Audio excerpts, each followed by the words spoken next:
po jako akawuwo.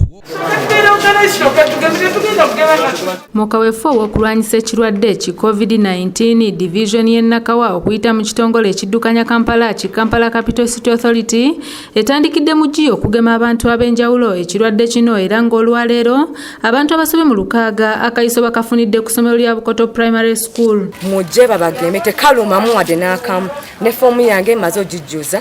N'ekyensaba abavubuka tugenda tuuka okunoonya emirimu nga toweegemye kanaakana oyinza obutafuna mulimu tulanga ebyokusaaga naye mu maaso nga tosobola kulinnya ku ntambula yonna kulinnya motoka nga toli mugeme. Okugema kuno nga kwa kulungula ennaku 5 nnambirira nga kubumbujira mu kitundu ekyamulimira zooni okusinga kujjumbiddwa abasomesa era nga ssentebe w'ekyalo kino James Kakoza agambye nti okugema kuno essira ekitongole KCCA kisinze kuliteeka ku basomesa abakadde abalina endwadde ez'olukonvuba ssaako n'abalala abagwa mu kkowe eryo.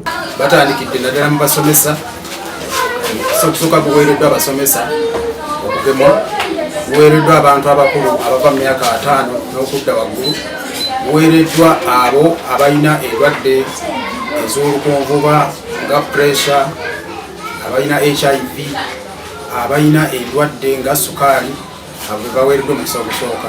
Kansiime Christine nga musawo wa KCCA okuva mu ddwaliro lya Kiswa Health Center 4 akubiriza abantu abateekeddwa okugemebwa n'okusingira ddala abasomesa okwettanira enteekateeka eno kubanga bano teri agenda kuddamu kusomesa nga tagemeddwa okusobola okutaasa obulamu bw'abayizi bagenda okusomesa. Tugenda kubeera wano kumala ennaku 5 era tukubiriza abantu abalala bajje bagemebwe COVID.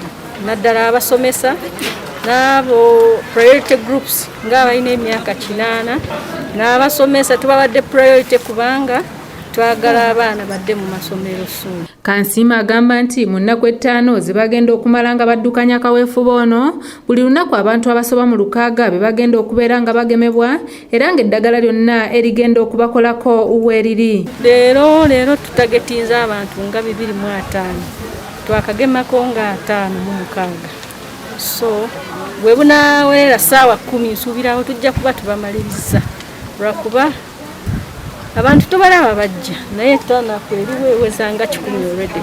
Asimwe Farida nga musomesa era nga agemeddwa akubiriza abasomesa banne okujjumbira okugemebwa kubanga kino kitaasa bulamu bwabwe ssaako n'omulimu gwabwe. Naye naze nga ntya era n'abantu ababa bagenda okunkwata naye mpita abasomesa bonna mujje babageme kubanga bana abagudde amasomero abasinga temugenda kuddayo ku mirimu olw'ensonga tebakugemye nange nziza wano olw'ensonga omulimu gwange ngwagala bannaye mujje abasomesa abavubuka mujje abakulu mujje tebasosola myaka kuva ku myaka 18.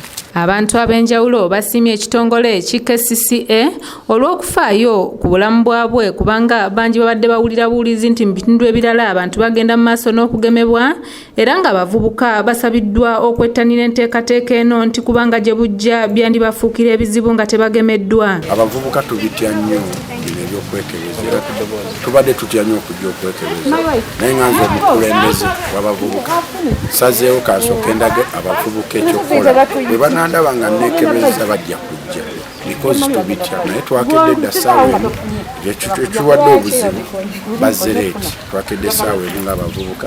Ndi musanyufu nti gavumenti yatulowoozezaako ne tuleetera immunization kumpi naffe kubanga tumuginoonyeza ebbanga ddene nga nze personal ginoonyeza for some time naye nga sigifuna. Naye we bagambye ejjo bayisizaamu ekizindaalo okuyita mu chairman waffe. Stephen Tumusime yakusakidde eggulire lino okulwa ABS television. Naye ndi musanyufu kuba nfunye era muke siina enedizinensi siina kintu kyonna so nkubiriza buli Munnayuganda ali eyo